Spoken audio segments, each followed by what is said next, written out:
To Be Hero X has always been a show that had a real message. It's never been afraid to criticize society and people's blind faith in celebrities, or to touch on real-world problems like misogyny and societal pressures. And because of that, it's always portrayed the life of being a hero as a very double-edged sword that oftentimes is more of a curse than a blessing.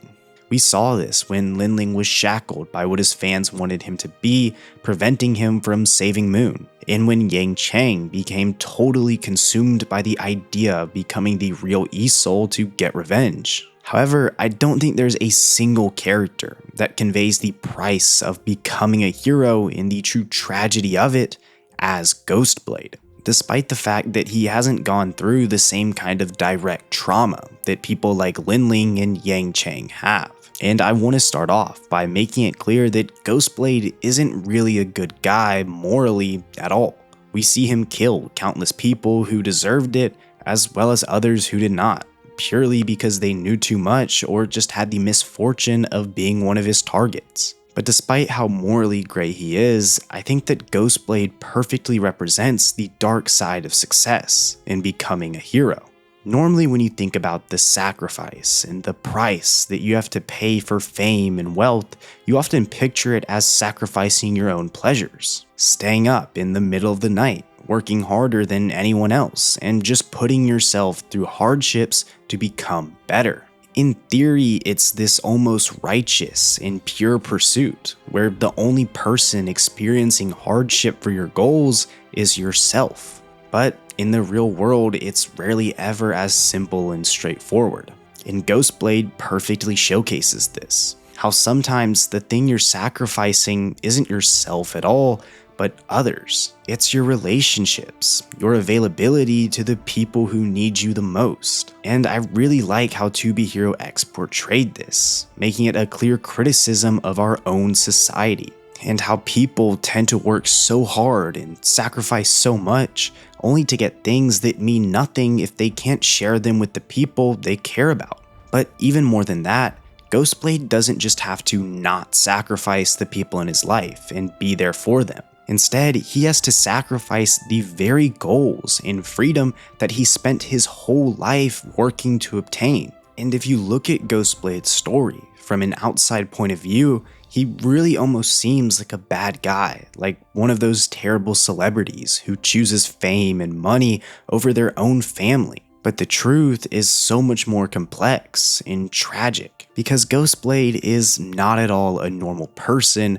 for a variety of reasons. I mean, to start off, he is very non-neurotypical and exhibits a lot of traits of autism and severe anxiety, although it hasn't been explicitly confirmed. Examples of this are him being mute, him being easily overstimulated by large groups and lots of noise, and him completely missing social cues like why it might not be a good idea to follow a young girl home in the middle of the night, even if your intentions are perfectly good. And because of this, Ghostblade's entire life, especially his childhood, was filled with a sense of agony and loneliness that he could never escape, where no matter how many people were in his house, he was never able to create a connection with any of them or anyone else. And that alone is tragic. But what is far, far worse is that eventually he meets someone who is just like him. Someone that doesn't force him into uncomfortable situations,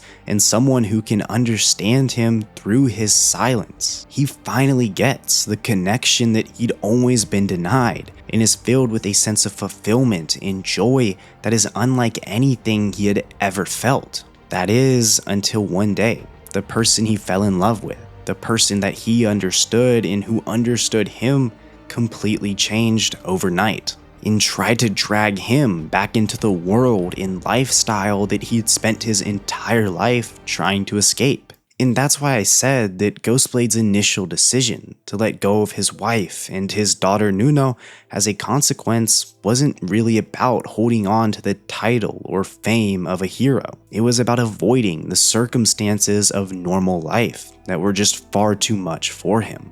But you also have to realize that it in no way makes him blameless, since the only reason that his wife changed and became a completely different person was to be a better parent for their daughter. I mean, if you really think about it, a silent father and a mother that never takes her eyes off of her phone really aren't the ideal conditions for raising a child. And because Ghostblade wasn't able to change like his wife for the sake of their daughter, whether that is because of childhood trauma or developmental predispositions, he is shunned and left behind by his wife, who was the only person that he'd ever connected with, and is completely severed from his daughter's life as a result.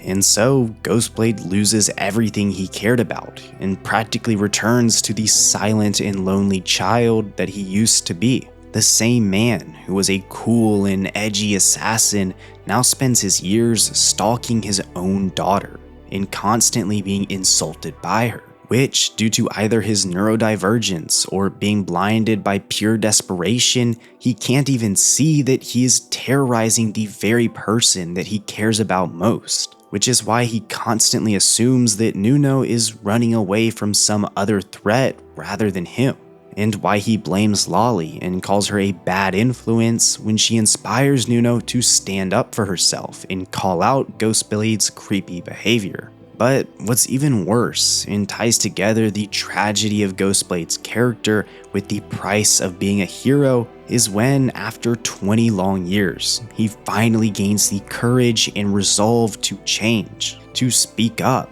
and finally open the door to a relationship with his daughter. But when he does, it's too late, and his lips have truly been sealed, not just by his own anxiety or trauma, but by the wishes of all his fans, which truly makes it impossible for him to speak and practically ruins any chance that he may have had at regaining his family and old life back.